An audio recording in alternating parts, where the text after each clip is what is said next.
Do you guys remember in The Two Towers when Denethor, who was the steward of Gondor, had lost his mind and he had sent his son Faramir out into battle, right? And he's going out and Gandalf is like, what are you doing? You don't have to go out there, and basically Faramir's like, yes, I do have to. And then do you remember what Gandalf says to him? He says, Faramir, your father loves you. He will remember it before the end.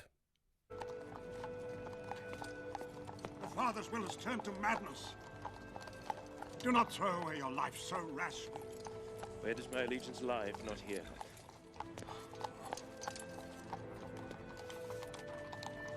Your father loves you, Faramir. He will remember it before the end. And then, of course, as we all know, they're in the battle thing, and Denethor is about to die, and all of a sudden he comes to his senses, and he's like, Faramir.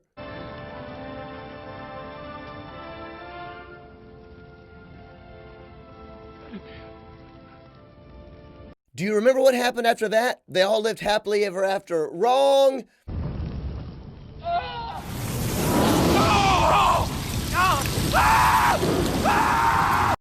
This is basically America right now. Okay, to my fellow Americans, especially my Christian brothers and sisters, double especially for my progressive Christian brothers and sisters, this is us right now. Eventually, we're going to remember that we used to love freedom, and we're like, freedom, we'll remember it before the end, and then we're going to be like, freedom. The question is going to be, will it be too late once we realize how much we used to love freedom and what it has cost us? Does that sound hyperbolic? Does it sound like I'm being a little extreme today? Let's talk about it, because I want to be able to speak and believe truth while I still can. I got to still say it. You got to still say it. We're going to talk about it on Cooper Stuff.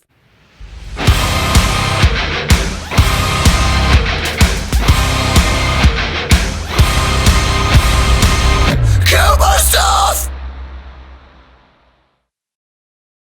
What's up? Welcome back to Cooper Stuff. All right, today, important stuff. We're going to be talking about truth, why it's important to speak truth, why it's actually something important to our Christian faith to even recognize truth and not to repeat the lies that you see every day. We're going to get to some of the things happening during the week.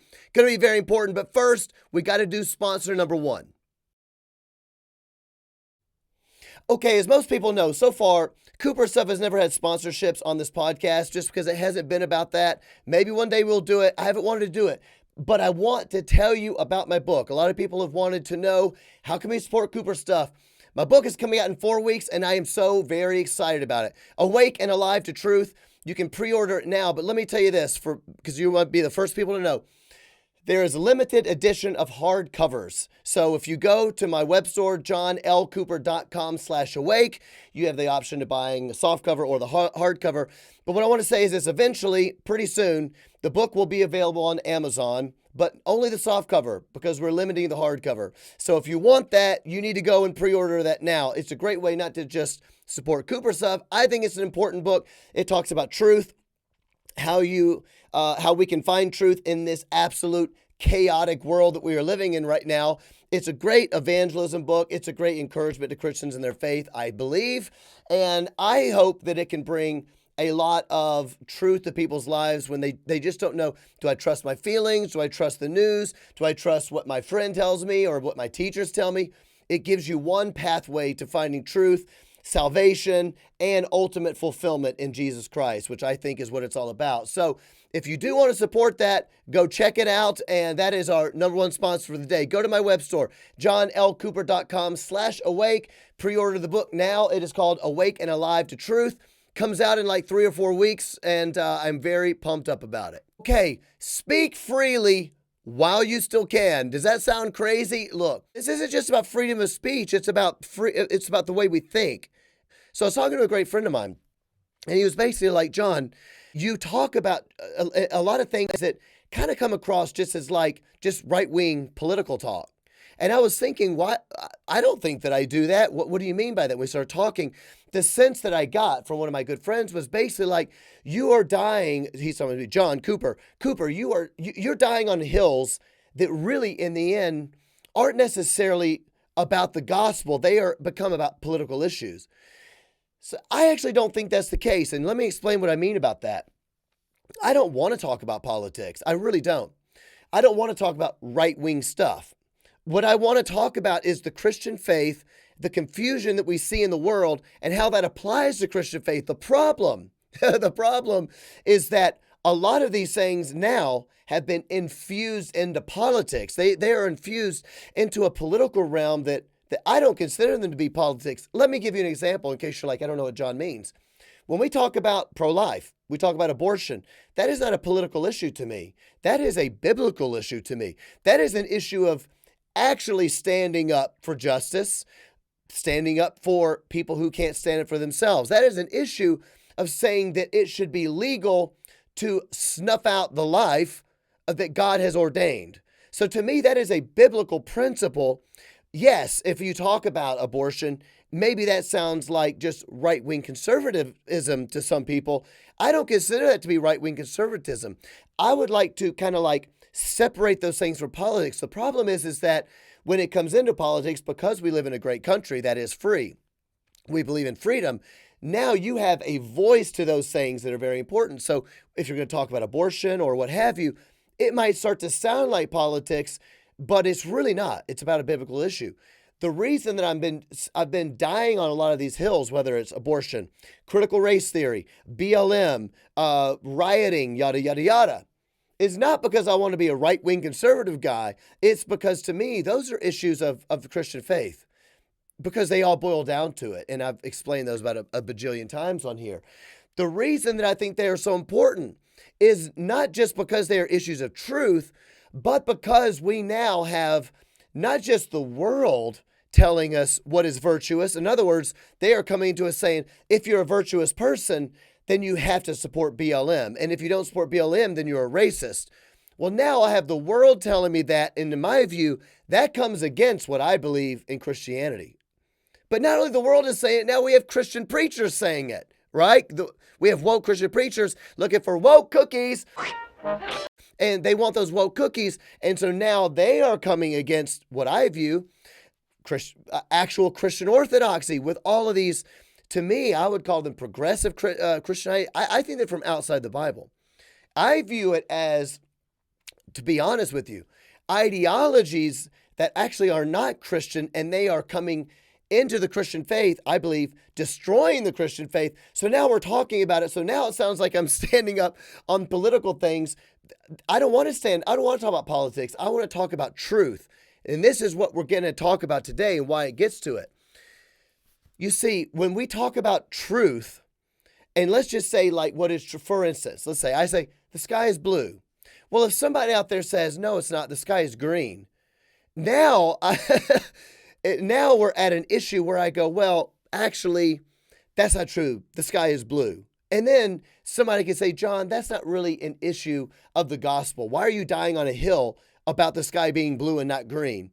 Because it's still about truth. Do you understand what I mean? So I'm not saying we all have to agree about everything or else everyone's a liar. I'm not saying that, but I'm saying that we have to see the world in truth, or else in the end, it actually is an attack on the fundamental things that we believe as Christians.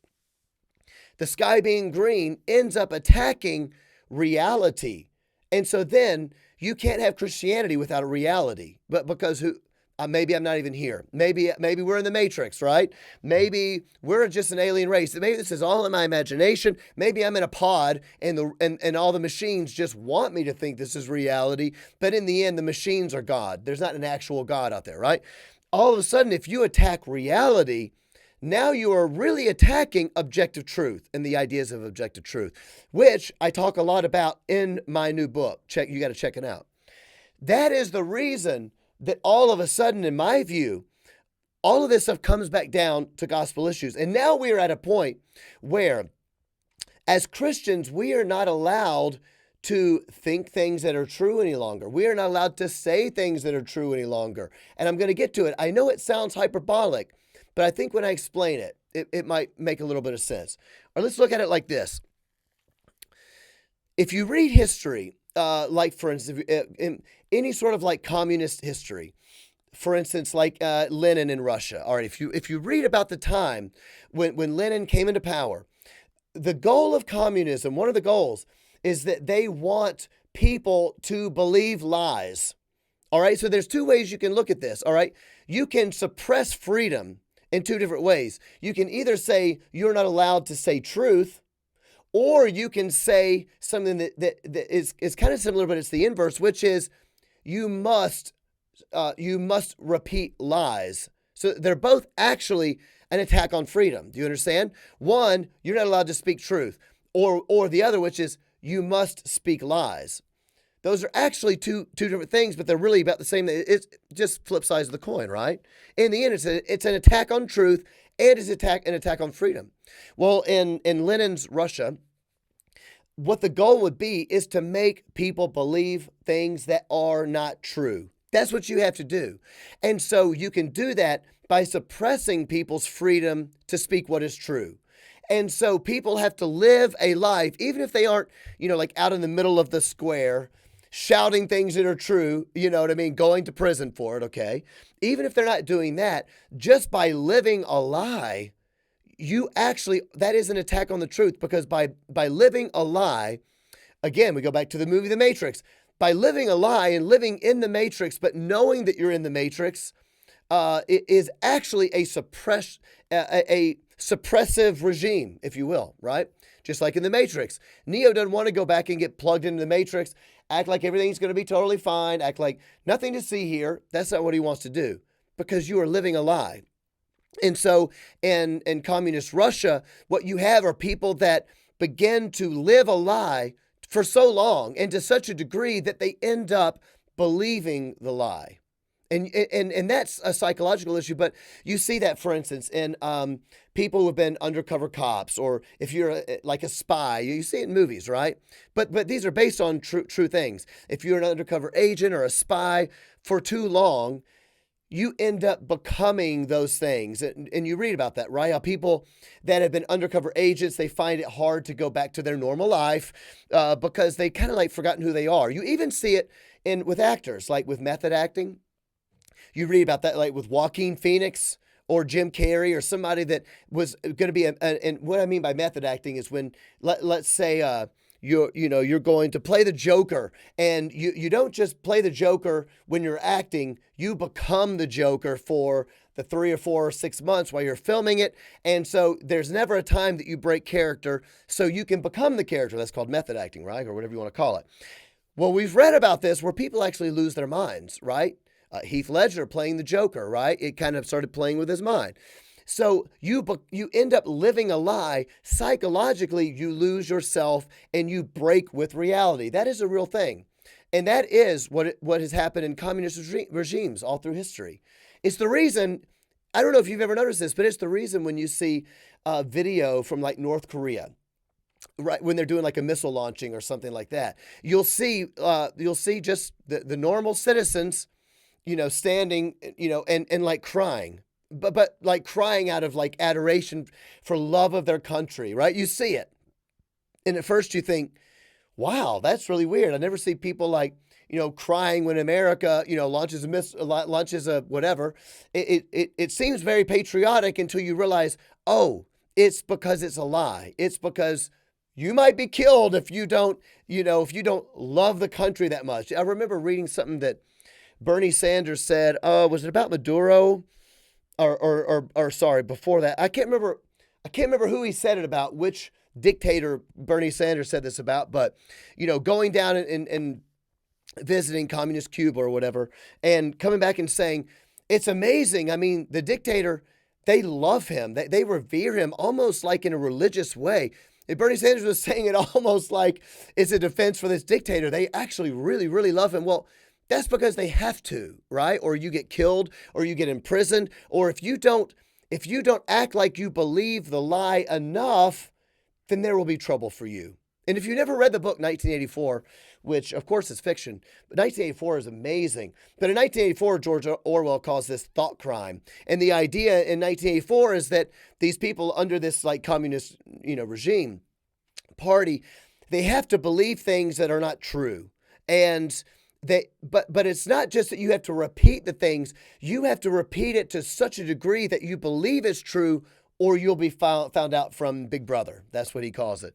It's an amazing book if you haven't read 1984. And it's amazing, very kind of prophetic for our times, if you ask me. So the idea in communist regimes is that you have to make people suppress the truth. You have to repeat the lie until you believe the lie. All right? That is a little bit like what's going on in America right now. And I know that might sound crazy. I'm going to give you some examples. Okay, example 1, coronavirus. Oh, I said it. What's up? I don't go there. Yeah. We got to talk about coronavirus. Look, I've tried to stay away from this for lots of reasons. It's not a hill that I want to die on. I really don't. And I leave this to other people. I try to talk about things that I don't feel that I kind of know a bit about, that I have read enough about. But we have to talk about this in terms of truth. And before I jump in, like, there are some Christians that I know are still going to be like, look, what does this have to do with the gospel? It kind of all does, because we are at like a juncture where all of these different philosophies are coming from different places, but they're all kind of coming into a perfect storm. I'm talking about ideological social justice, all right? I'm talking about the push for world socialism, all right? I'm talking about the idea of like virtue and being a virtuous, and under an atheistic umbrella of being a virtuous person, under humanism and things like that. The idea that we can reach a perfect state of utopian justice on earth without God. All of these ideas are all kind of converging together, and they've all been injected with different political things. And so now it will affect your Christianity, because in order to be on the right side of all those issues from the world's perspective, you have to deny lots and lots of things about reality. All right? And coronavirus is one of those things. Oh my gosh. And now here we go. We're about to jump in. Here's the thing about coronavirus, you guys. I am so tired of hearing this, and I know it makes me sound like I really hate the coronavirus has become so political. And I know that it kind of has to be, and I get that, but this is what I don't understand. I have no problem at all with somebody saying, I don't think that Trump has done a good job on the coronavirus, or saying, I don't think that Trump handled it very well because he acted like it wasn't a big deal in public, or he downplayed masks, or whatever it might be, or the fact that he said, oh, when summer comes, it's just going to go away. Summer will take it away. I don't have any problem with any of that. In fact, I don't even have a problem with somebody saying, if he had done a better job, not so many people would have died in America. That's going to come down to your opinions and the way that the role that you view government plays. In other words, if you think that it's okay for government to step on your individual rights in order to save lives for coronavirus, well, that's just an issue of ideology, and we can debate that all day long. What I am sick of hearing, because it's an obvious lie, okay, is that Donald Trump is responsible for 250,000 people's deaths in America. That's just not true, all right? That is absolutely not true. But if you say it out loud like I just did, I'm going to get comments on there for people saying that I'm just a right-wing nut and blah, blah, blah. But it's actually not true. There is nowhere in the world, literally, that has escaped deaths from coronavirus. So, I mean, that means you'd have to go to every world leader and say every world leader is responsible for the deaths of thousands and thousands of people. That is just not true, but you're not allowed to say it. Why are you not allowed to say it? Because it is not politically expedient. So then you have to repeat the lie. Does this matter? I think it matters, because I am not willing, to just say things that are not true, right? And if you say things that are not true long enough, then you begin to believe it. And this is what's really annoying, is that I don't believe that the people at the top actually believe that Donald Trump is responsible for 250,000 people's deaths, even though they say it. And so right now what you see is you see people, you see Christians, or even political people on the right side, conservatives, whatever. You have seen these things getting banned on social media, right? They say something and then it's deemed not true by the fact checkers or what have you. As you guys all know, Joe Biden has said that Donald Trump is responsible for 250,000 people. If he had have done whatever the coronavirus, all those people would be alive today. We all know that's not true. Twitter hasn't fact-checked it. Facebook hasn't fact-checked them. YouTube hasn't fact-checked them. It's actually just a lie. So now what we're coming into is this. I don't think that Joe Biden believes that. Why do we know that they don't believe that? Well, we know that most of the people, this actually didn't just start now. This started 5 months ago. And once again, because I'm so naive and I am so dumb and so ignorant, I didn't know anybody get mad at me for saying this. But after George Floyd's death and all of the protests, tens of thousands of people yelling and screaming at a protest without mask on, I think everybody just went, okay, everybody's pretty much agreed. The lockdowns are kind of over. It's not that coronavirus isn't real. It's real, but the threat isn't like that bad, or people would be saying it. But as soon as people started saying, hey, they're protesting without mask on, I guess it's not a big deal, they just bash you over the head as a racist. So now you're converging all these different things, right? You're not allowed to say something that is true. And if you do, then you're called a racist. So now you're suppressing speech because people don't want to be, nobody wants to be called a racist. You don't want to lose your job for racism. You don't want to lose friends because you're a racist. You don't want to lose Twitter followers. You don't want to rock the boat. You don't want to be seen as that kind of a person. So you just don't say your thing until you believe a thing. Do you understand what I mean? So that actually started months ago. Well, now we're seeing it again. I'm not going to get into the presidential election. I don't want to talk about all of it because I'm not an expert. I don't want to talk about any of that stuff. So no matter what you believe about the election, after the media announced that Joe Biden won the presidency, as we all know, you're talking about thousands, tens of thousands of people celebrating in the streets without masks 5 days after people were calling, on the left, people were saying, well, all you people on the right that are willing to go out without masks on, all you're doing is killing people. All you're doing is killing people. And the fact that you want to have a church service and worship with more than 10 people at your church, you say you love Jesus, but all you want to do is, kill people. And that's not loving your neighbor. So now they're proving with their actions that they don't believe the very thing that they are forcing me to act like I believe. Does it matter? Yes, it absolutely matters. So then what do they do to cover it up? I read an article from John Blake on CNN, an article talking about all this. And one of the things he said, this is the spin. Listen to this. The spin was that, yes, there were people celebrating Biden's, victory and tens of thousands of people getting together. Yes, it could be a super spreader, but people were willing to risk their lives to celebrate the end of a dictator who wants to kill black people and is a dictator. And it's, in other words, they're celebrating the end of what would you call it? It's almost like saying if Hitler was just put to death, wouldn't you be out celebrating? You would risk your life to celebrate. It's kind of like that, right? So in other words, the twist is that, well, yeah, that actually is bad, but that's what happens when you remove a murderous dictator who is responsible for killing 250,000 Americans from COVID and will be responsible for another 250,000 deaths or whatever it may be.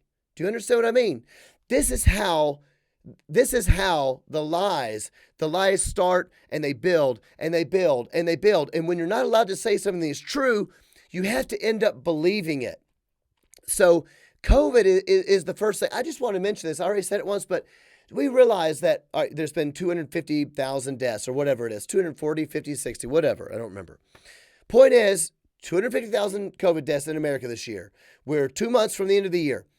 I don't know how many there will be. Let's just say there ends up being 400,000 deaths. We don't know. Let's say there ends up being 500,000 deaths this year. It still will not be the number one cause of death in America for the year. This is insane to me, you guys. Now, I haven't been talking about all the lockdown. I haven't been talking about all that because it's almost like a battle that I don't want to fight. But the point is that I shouldn't sound like some right-wing conservative just by saying, hey, even if there is 500,000 deaths this year from COVID, we shut down the entire world economy for this, and it's not even the number one cause of death. Twice as many babies will be aborted in 2020.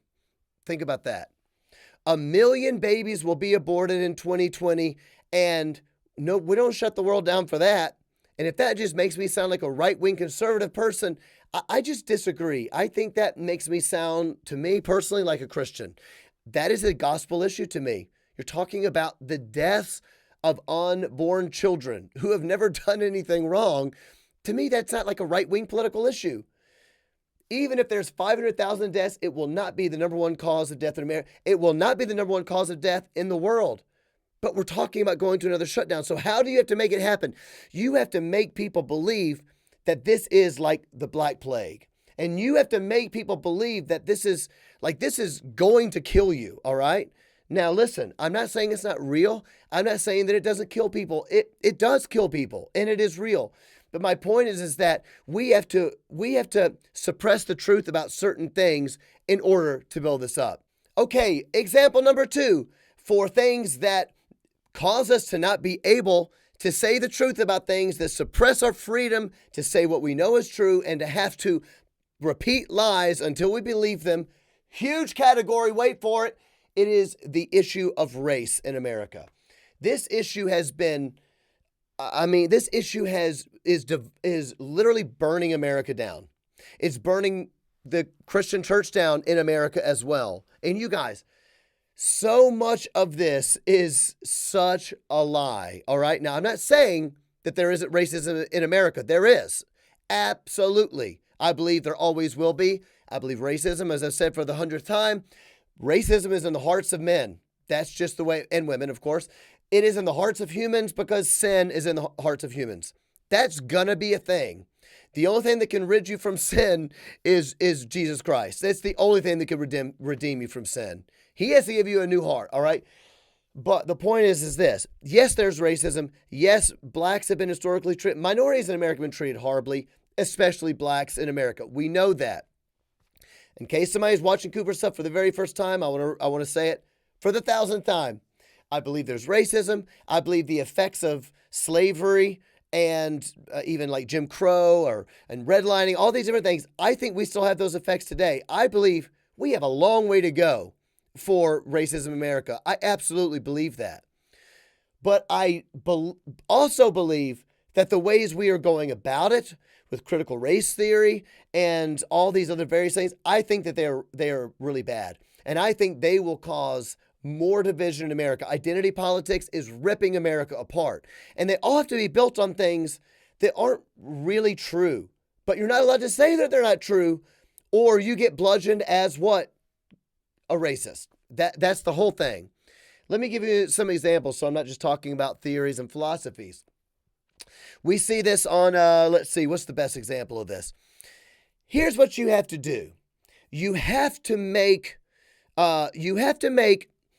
the president and, talking about Trump, you have to make Trump and anyone that agrees with conservative principles, you have to make them all seem like really evil people. That's what you have to do. Because if you can make them seem like evil people, then the revolution sort of makes sense, right? So in other words, if Trump has killed 500,000 people from coronavirus in 2020, then he kind of is murderous. Do you understand what I mean? You have to make him responsible. He's actually killing people, you guys. And if he is killing people, then it is okay to have a revolution against that. Does that make sense? And so, in other words, let's say it like this. If Hitler was my president, would I revolt against Hitler if he was literally killing an entire group of ethnic people? Yes, I would revolt against that, all right? I would. I'd be the first one in line celebrating my 2A amendment, all right? If Hitler was my president today, and he said, you know what? All the Jews in America had to die and get, put in concentration camps. I would like to hope, please, Lord Jesus, would I be the kind of Christian that in my basement that I would hide Jews? I hope that I would do that. Would I be the kind of Christian that I would hide minority people or whoever Hitler was coming against? Yeah, I hope so. I would revolt against the government in that way. And I would revolt against that celebrating my 2A rights. Okay, you heard me. You have to make Trump as bad as Hitler if you want to have that kind of philosophy. So that is why we have to demonize people who say things that are true. And this is what I mean for that. My subset, all right? Race is number 2. Subset under number 2 is this. Little a, small a, would be this.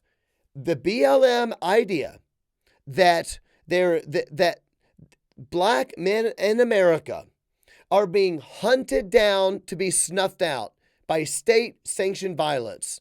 That is what America's about. That is not true. And I've said that on this podcast. I've been demonized for it. I've been called a racist by people out there commenting on, maybe I'll get one right now. Feel free. I've been called a racist by people that I know and that I love because I've said, hey, of course there's racism in America. Of course we've got a long way to go. I do not believe that American government is state-sanctioned violence and that the minute that black people in America walk out of their house, that they are in danger of being killed by the police. The numbers do not show that. And as I said, one of my friends is like, yeah, but why is that the hill you want to die on? Why don't you just talk about Jesus and the gospel? Because truth actually matters. And so if you're not allowed to say it, then no one is speaking the truth. And so that becomes a foundational lie for the revolution. Do you understand what I mean? In other words, let me say it like this. I am not saying that I think that there's been election fraud. Everybody knows there's always election fraud, but I'm talking about wide-scale election fraud, all right? I'm not doing a conspiracy that Trump really won, except there's, 2 million votes that are all fraudulent. Not saying that, all right? But hypothetically, if you create a system where Hitler is president and he is literally going out to kill an entire subset of ethnic people, then I think that I would fraudulently vote against Hitler, right? If the government was going out hunting down an ethnic group of people, and every time that Jewish person walked out his door, he was in danger of being murdered by the police. Even powerful people like LeBron James, who is somebody that we know famously has now said, every time I walk out of my door, I'm in danger of being killed, who's, one of the richest people in America. If LeBron James is in jeopardy of that, well, then I think that I would fraudulently vote against the president. Can I admit that? I think that's okay.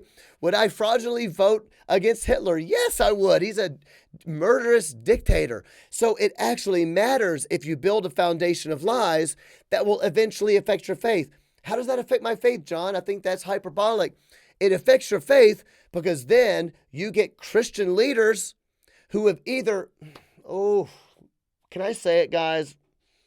I don't know if they're just lying or if they are just scared or if they have actually repeated the lies enough that they believed it, right? Like the person crying in North Korea when they see, dictator, I can't pronounce his name, Kim Jong-un or however you say it. When the dictator comes out and they're all crying because they love their country so much, they don't love their country, right? Oh, I don't know what's going on with these preachers. I don't know which category it is. But whatever it is, they now say, we have a murderous dictator as president. So if you vote for conservatism, or if you come out and say, hey, we do have race problems, but I don't believe the government is systemically hunting them down to killing them. Now we have preachers saying, well, if you say that, then you're actually a racist and you are not standing up for the least of these. That's how it happens. Now you got woke pastors saying you're not standing up for the least of these, so you're not actually loving your neighbor. In fact, you might not be a Christian. I've heard that from preachers, right? These are big preachers. These are people that people listen to. How can they come out and say that? Because you build a foundation of lies. So it actually matters when it comes to objective truth, for the way that you see the world, as it actually is. Now, we can argue about ideology all you want. We can argue about critical race theory. We can argue about is identity politics a good or a bad thing. We can argue about how many blacks are being killed by police, and if there's police brutality. Now we're getting into an argument that we actually can have, and we can disagree on. But you can't look at the numbers and say, yeah, that's what's happening in America. The reason we're not allowed to say it is because, yes, they want to build a framework that is politically expedient, okay? But also you're not allowed to say it because people value their feelings. It's like I heard James White say once, we are not teaching people to think, we are teaching people to emote. And that's what it is. What they're saying is this. They're saying, it hurts my feelings for you to say that the government is not systemically hunting down black people. It hurts my feelings because I care so deeply about black people. Do you see what I'm saying? Now listen, John Cooper, I care about black people too. And I would like to have conversations about what we can do to help these disparities, especially economically. I really want to have that conversation. I think we could be doing more. I think we could be doing a better job in the policing as well. I want to have those conversations, but I'm not willing to lie to do it. But what happens is that people go, if I say that that's not true, it makes it sound like that I am ignoring the terrible history of America, of slavery, and the terrible history of Jim Crow, the terrible history of redlining, the terrible things that happen today. And I don't want to sound like I'm ignoring those things. So I won't repeat the lie, but I'm not going to say what is true, and I'm going to fall in line. But you know what happens when you do that? The world ends up building an ideology built on things that are not true. And it ends with your Christian pastor saying, yeah, since that's true, then Jesus demands that you speak out against blah, blah, blah. So pastors demand you to speak out about things that you don't believe are true. Now we have an issue with objective truth, all right? So as I said about the race stuff, there are many subsets to this. I want to say another subset that I want to kind of like move into current events, if you will, and show you how it plays out. Something incredible, I just got to read this article that I found, happened this week. It is about the Defund the Police movement. Okay, so a few months ago, when Cooper stuff really started launching, right, when we started doing a lot during, like, say, March, April, May, we had George Floyd, then the BLM protest, then right on top of the BLM protest, we had the Defund the Police movement. And I started talking about the Defund the Police movement, assuming that everybody would be talking about, assuming everybody would agree with me. And here's the weird thing. Here's the truth. Most people, most people actually do agree with me because we have the statistics to prove it.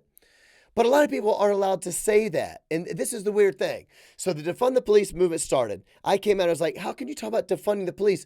All that this is going to do is hurt the very communities that you guys are saying you want to help. This is going to hurt the communities that need policing the most. But it was built on a lie. And part of that lie used to be on BLM's website. They have scrubbed their website, by the way, but it used to be plain as day. And I read it on Cooper stuff. I read BLM's website.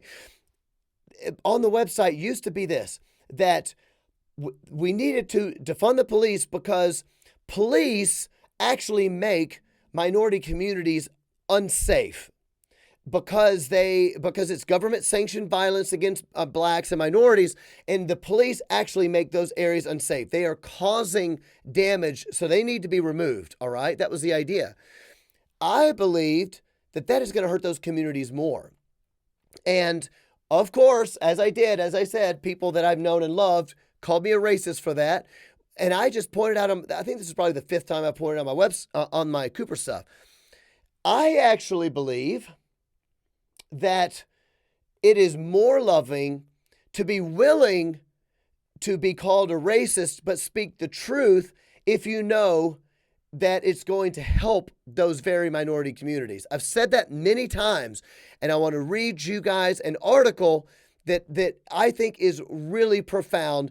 But before I do want to tell you about my second sponsor. Okay, sponsor number 2. A lot of you guys know that I am a part owner of an awesome company called Hawk and Hatchet.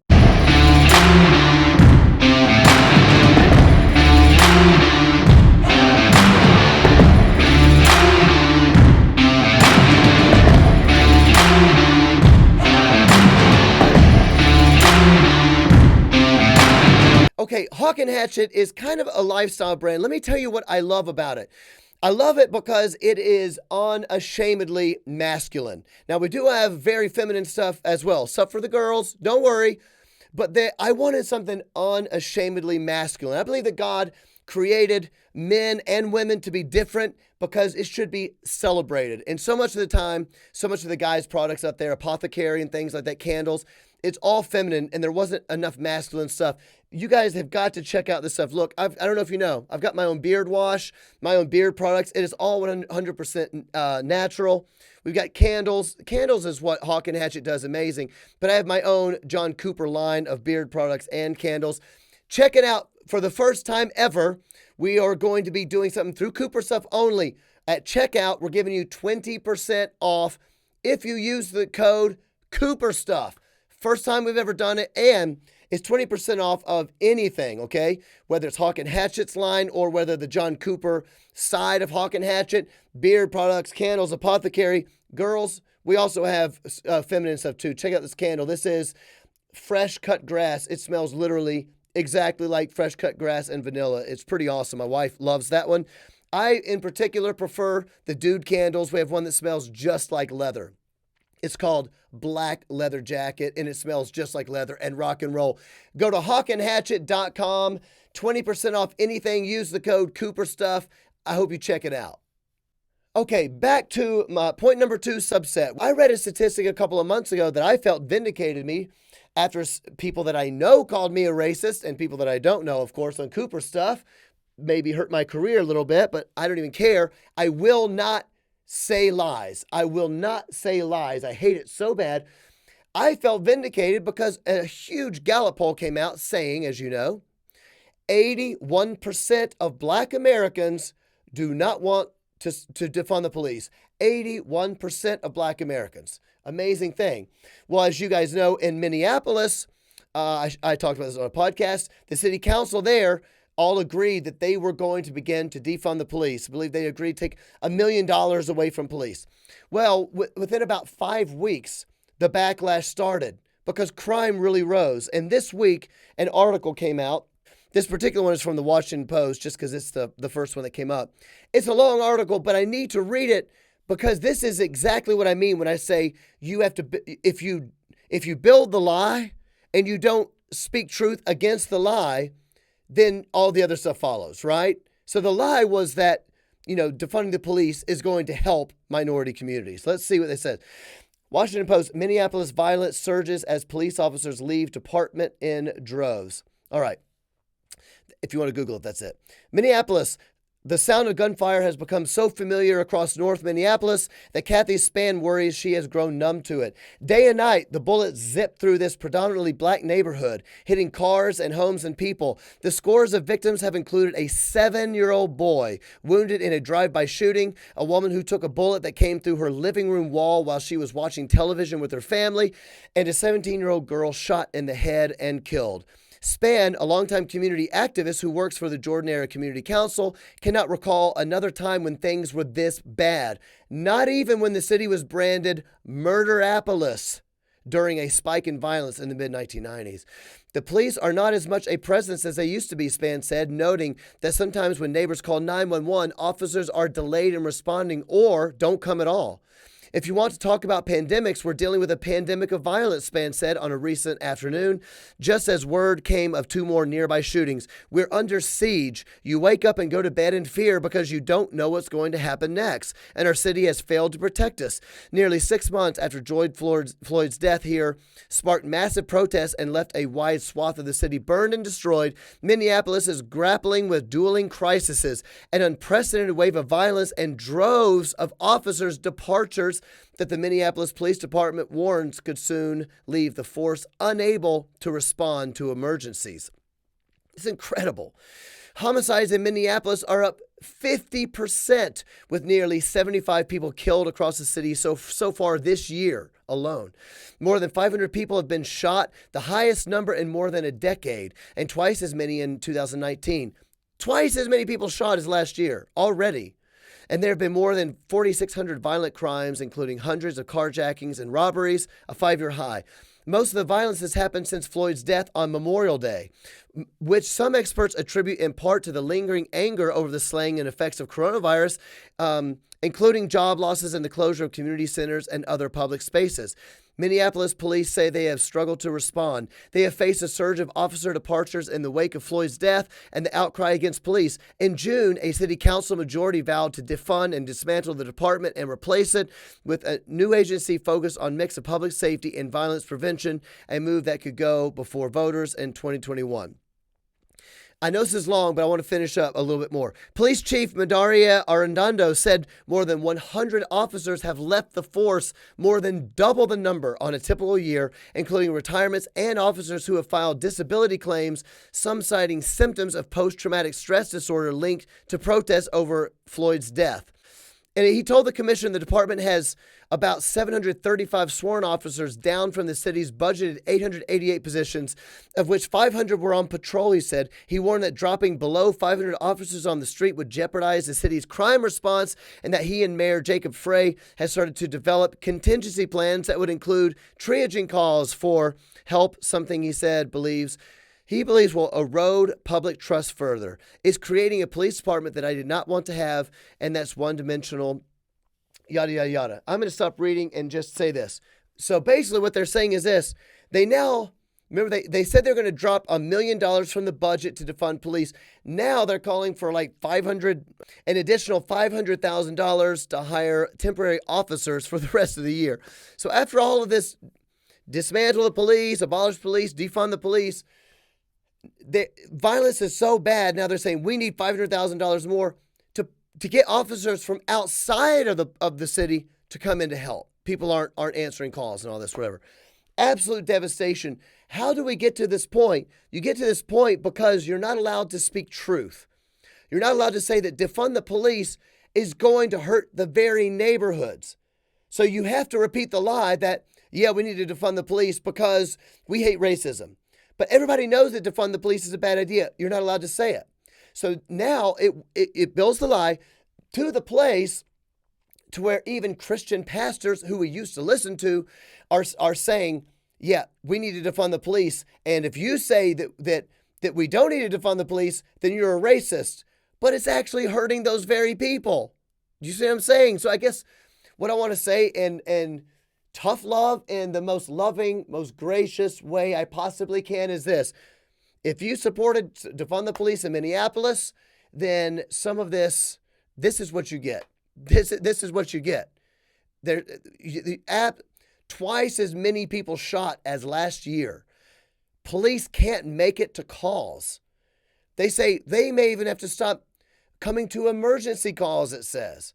Now they're asking for more money because they have such a problem with their hands.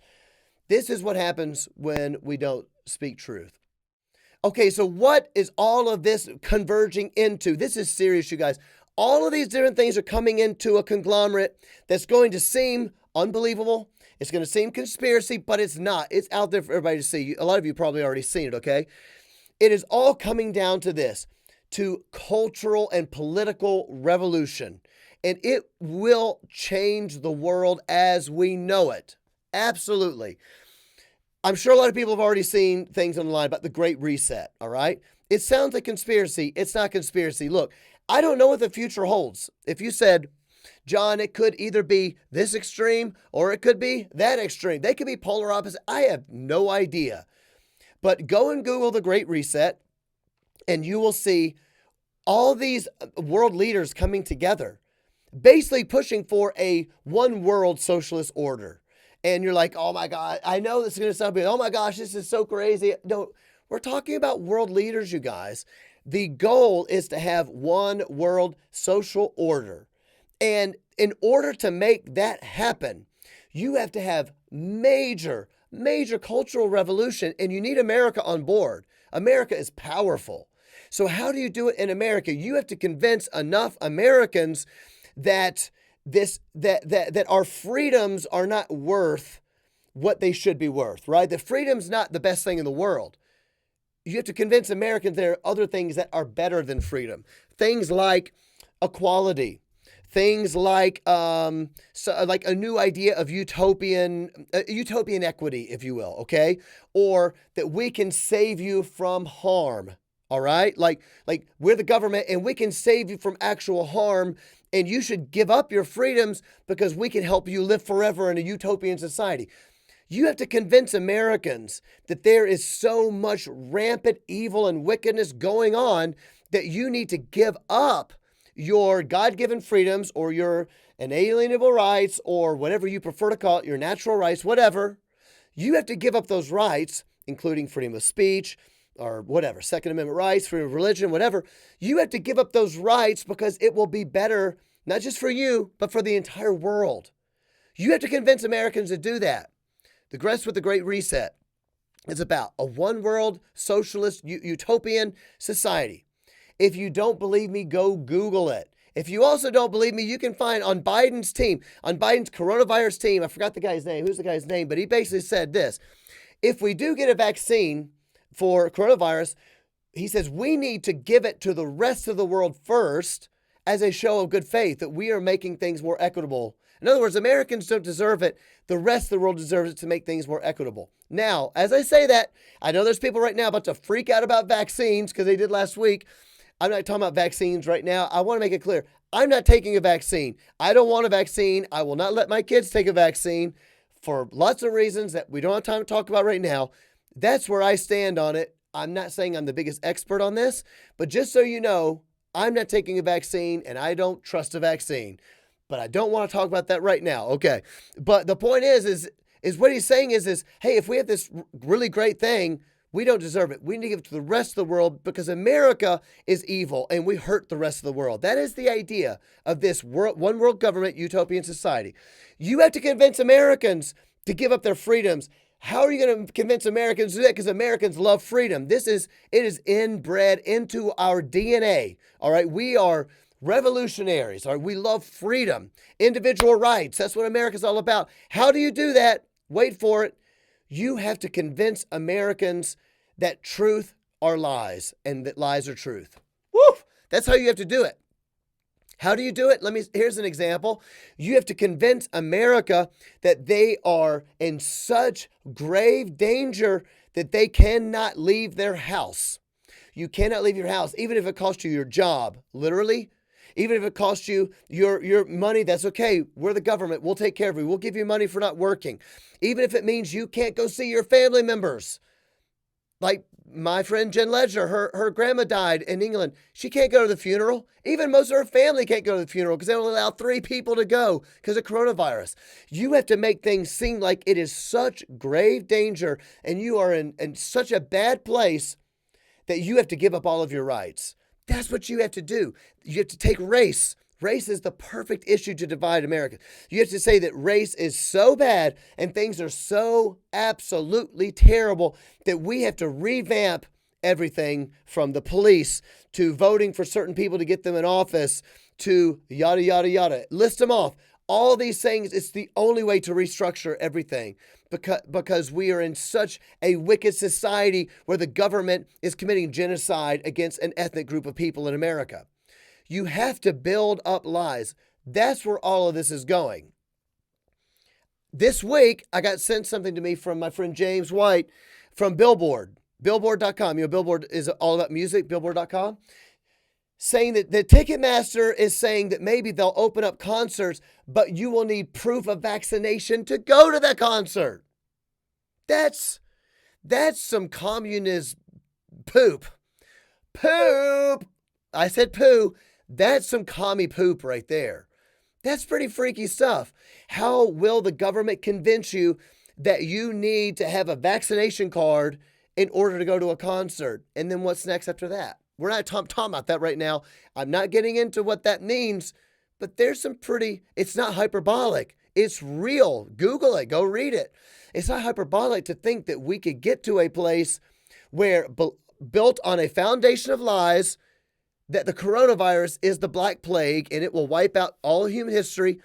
Built on that lie, the government wants to convince us and the intelligentsia and all those people at the top, they want to convince you that your personal freedoms are worth giving up for in order for the government to give you comfort, safety, security, equity, inclusion, all these things. It's actually pretty freaky stuff if you think about it. Why does it matter for the Christian? Because you're building a life on lies. It should matter to us. It will affect objective truth. It already does affect objective truth.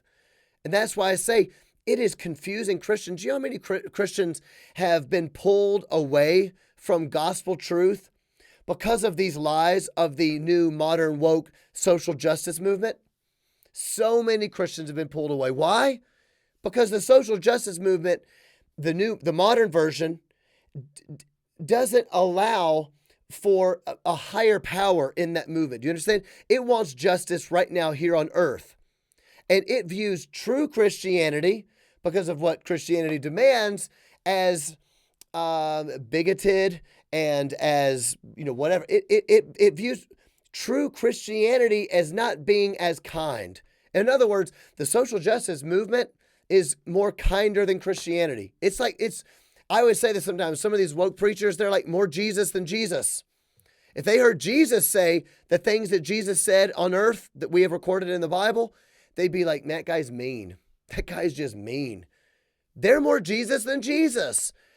That's the reason that it matters. It's the reason that we cannot repeat things that are not true. And if we build our life on things that are not true, we are going to end up in a bad place. And if you think in a one world socialist government that it is not going to affect your freedom of speech for the gospel, honestly, you just need to read a tiny bit of history about communist Leninism, Stalinism, Cuba, Mao. Read a little bit of history and see where this is going to take you. It will take you to a place where that you will not be allowed to say the things that you believe in Jesus. And even if you go, well, all right, I won't say those things, but they will force you to say things that you do not believe.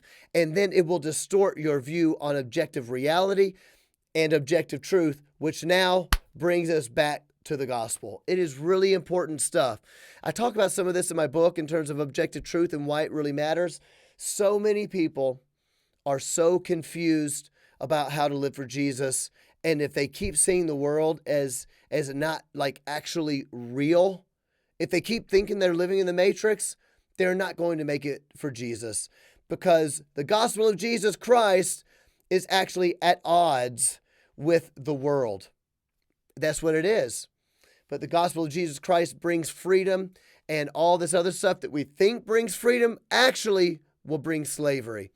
So I hope that encourages you guys. I'm not saying you got to go around in the middle of your school and start screaming the truth. But hey, let me encourage you. Refuse to repeat lies. Refuse to shrink back from repeating lies. Thanks so much for watching Cooper Stuff. I love you guys. See you soon. Read the Bible. My book comes out in 4 weeks. I am so excited, you guys. Listen, if you want a hardcover edition, they are limited. You need to go on now and do that. JohnLCooper.com/awake. Get it for Christmas for a kid, for a son, for a spouse, for a college student, one of your friends, for yourself. Go check it out now. Have a great one. Cooper Stuff!